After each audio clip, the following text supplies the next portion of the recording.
नेवला और किसान की कहानी भी एक पुरानी कहानी है। नेवला और किसान की कहानी में एक किसान को एक नेवला मिलता है जिसे किसान अपने घर में रखता है। उस किसान के घर में एक बच्चा भी होता है। एक दिन बिना पूरी जानकारी के कारण किसान की पत्नी नेवले को जान से मार देती है। नेवला और किसान की कहानी बहुत समय पहले की बात है। किसी दूर गांव में एक किसान रहा करता है। एक बार वो किसान अपने खेत में काम कर रहा था।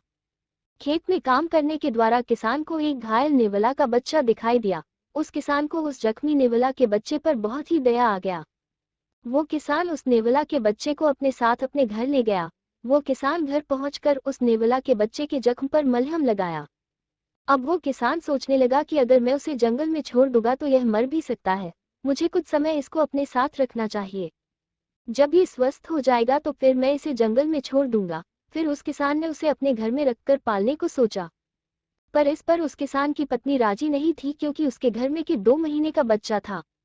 पर उस किसान ने अपने पत्नी को इसे रखने के लिए मना लिया, ये कहते हुए कि यह हमारे बच्चे का कुछ नहीं करेगा। अब वो नेवले के बच्चे को अपने पाने साथ ही रखने लगे। वो उस नेवला के बच्चे को बहुत ही प्रेम भी करते थे। उसे भर पेट खाना देते। उसकी पत्नी भी उस नेवले पर विश्वास करने लगी थी। करीब 1 महीने बाद की बात है। उस किसान की पत्नी अपने बच्चे को घर पर छोड़कर बाजार चली गई। घर पर बच्चा अपने जगह पर सोया था और नेवला उस घर के अंदर एक कोने पर बैठा था। तभी उस नेवले को एक सांप दिखाया दिया। उसे लगा कि वो सांप बच्चे के लिए जानलेवा हो सकता है, इसलिए उसने सांप से लड़ना शुरू कर दिया। कुछ ही देर में उस नेवले ने सांप को मार गिराया और दरवाजे पे जा बैठा। तभी उस किसान की पत्नी बाजार से आई। उसने नेवले को दरवाजे पर बैठा देखा और उसके मुंह में खून लगा हुआ था।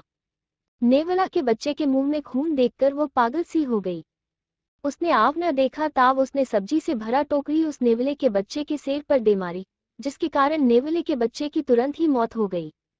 जब वो अंदर गई तो देखा कि उसका बच्चा अपने जगह पर सो रहा है और उसके सर के पास एक सांप मारा पड़ा है। उसे सब कुछ समझ में आ गया कि यहाँ क्या हुआ था। वो तेज तेज से रोने लगी। अब उसे अपने किए पर पछतावा हो रहा था। उसे पछतावा था कि क्यों उसने पहले सब कुछ नहीं जाना। ये कहानी यही खत्म होती है।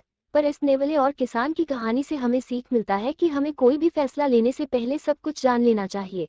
अधूरा ज्ञान नुकसान ही देता है।